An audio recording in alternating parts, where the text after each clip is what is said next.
Bismillahir Rahmanir Rahim. All praises is due to Allah Almighty. Peace and blessings be upon our beloved Prophet Muhammad, peace be upon him, who was sent as a mercy to all of the humanity. Distinguished scholars, respected colleagues, honored guests, and the members of IQRA community, again, it is a distinct pleasure and honor to be with you today. As Professor Kaskas mentioned, that we are living through one of the consequential moments in human history. Artificial intelligence, digital platforms, space technology, biotechnology, and data-driven systems are reshaping how societies function, how economies grow, and how individuals understand themselves and the world around them. The defining question of our time is not whether the technology will advance. It certainly will. The real question is whether humanity is prepared to guide this transformation wisely, ethically, and purposefully. On these lines, I have prepared some thoughts to share with you on three interconnected pillars that are essential for navigating this digital age, and which are the topics of today's discussion. The knowledge in the age of technology, ethics, the technology and faith, and third one is the building bridges between faith, science, and society. The fourth one, I don't find myself that much qualified to talk about. However, Professor Kaskas has, mashallah, very nicely presented the fourth one. I would talk about these the first three pillars. Knowledge in the age of technology. As Professor Kaskas mentioned, the one revelation from the Quran, and then mentioned that Islam began not with the command to conquer or accumulate power, but with the command to learn, as it is, read in the name of your Lord who created. This first revelation, ladies and gentlemen, established knowledge as an act of the foundation of civilization and preaching and worship. Today, we live in what is often called the knowledge economy, where data, innovation capacity, and the digital literacy are as valuable as natural resources once were. Information is abundant, instant, and global. Artificial intelligence can process millions of data points in seconds. Satellites observe the climate patterns in real time. Digital platforms are enabling the collaboration across the continents. However, we must pause and ask, has access to information automatically produced wisdom? The answer clearly is no. Information without context leads to confusion. Speed without reflection can lead to harm, and the technology without direction leads to imbalance. As we know, the algorithms can recommend content, but they cannot determine truth.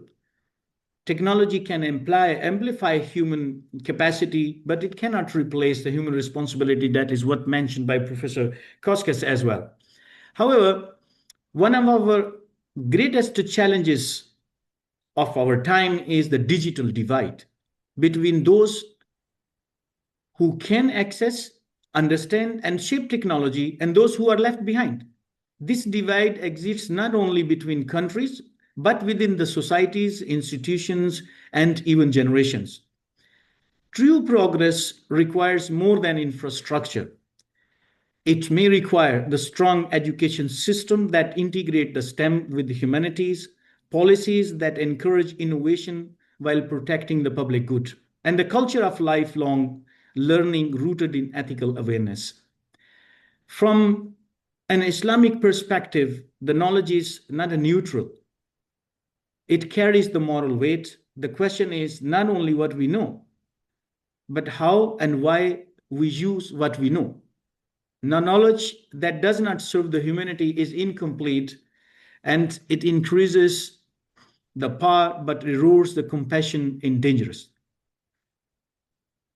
What about the ethics, technology, and faith in this context? The technology is a power, and this is well established. That power without values has always been a recipe for injustice. Our the beautiful religion teaches us that the human beings are stewards entrusted with responsibility, not owners with absolute control. Technology, therefore, is not a tool for domination or exploitation, it is a trust.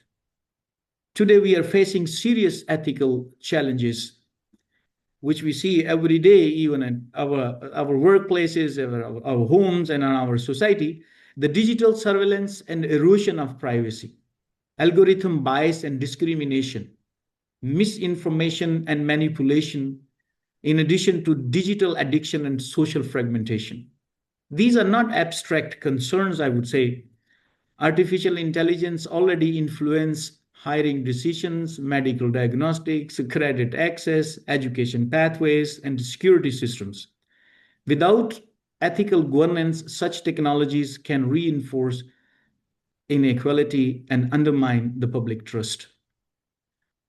Our innate the principles are deeply relevant today, that how we ensure the fairness and non-discrimination in digital system, our responsibility towards the use of innovation and data stewardship, and innovation aligned with the societal benefits. Ethics should not be an afterthought added once the technology is deployed. Ethics must be embedded from design to deployment, from policy to practice. Ladies and gentlemen, around the world, institutions or the organizations are beginning to recognize this, that ethical artificial intelligence frameworks increasingly emphasize human dignity, transparency, accountability, inclusiveness, and sustainability. These efforts are essential, but they must be culturally inclusive, morally grounded, and socially legitimate. Faith-based ethical traditions have a vital role to play here, not to resist the technology, but as Professor Kaskas again mentioned about that, it should be to humanize it. How we can bridge the faith, science, and the society, or how we can be, the building, how we can build the bridges between these three, the subtopics. Historically, the Muslim civilizations did not separate faith from the science. If we go back to the history of civilization and we see what the history teaches us, that the scholars were theologians and astronomers, physicians were jurists and philosophers. Knowledge was unified by purpose and guided by ethics. However, today, one of our greatest challenges is the fragmentation again. Scientists often work in isolation, policymakers operate under short-term pressures, and industry moves at extraordinary speed.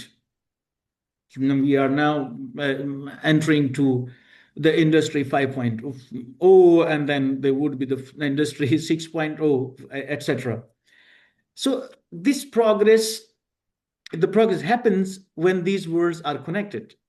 We urgently need to rebuild the bridges between scholars and scientists, youth innovators and community leaders, technology developers and educators.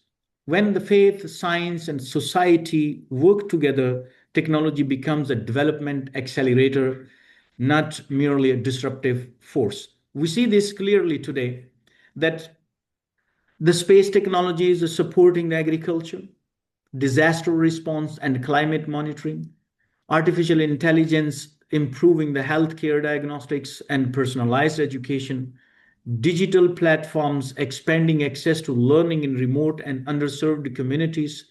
But these benefits are realized only when the technology is aligned with human needs and the social priorities. Science must serve the society, and faith must engage the present, not retreat from it. How we can see the connection between our youth, their responsibility, and hope. Young people are at the heart of this transformation. They are the digital natives. They are innovators. They are the future decision makers. But again, the innovation without guidance can become chaotic. Education systems must evolve to teach not only ethical skills, but also the critical thinking and the social responsibility, a sense of purpose beyond profits, etc. So institutions, whether universities, the civil society organizations, non-profit organizations, research centers, or the global networks like the IQRA, have the sheer responsibility to nurture this ecosystem. Our youth must be empowered not only to succeed professionally, but to lead ethically and serve the humanity and remain grounded in values. Ladies and gentlemen, Professor Kaskas very clearly mentioned that Islam is not afraid of the future. Islam has shaped civilizations before, and it can help guide the civilizations again. It speaks to the present and eliminates the path forward. So we need to think about seeking the knowledge with sincerity, innovating with ethics, and building the bridges with the wisdom.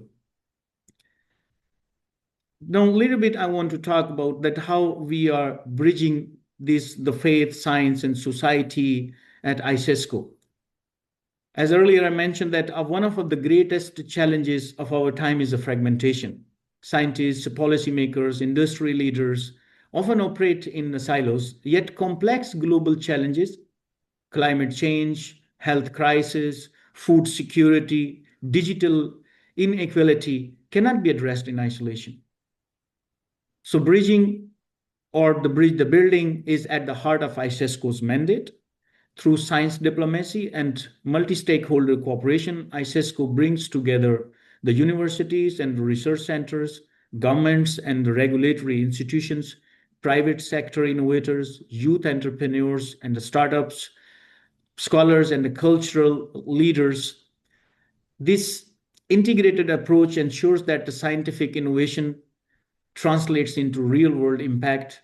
We see this clearly in areas such as what we are working on, the space technologies, supporting sustainable agriculture and disaster, the management, artificial intelligence powered tools enhancing healthcare and education access. We have a number of the initiatives on the areas.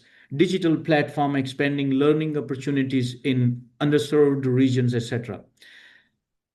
So faith also has a crucial role in this ecosystem, not as an obstacle to science, but as a source of meaning, ethical guidance, and social trust.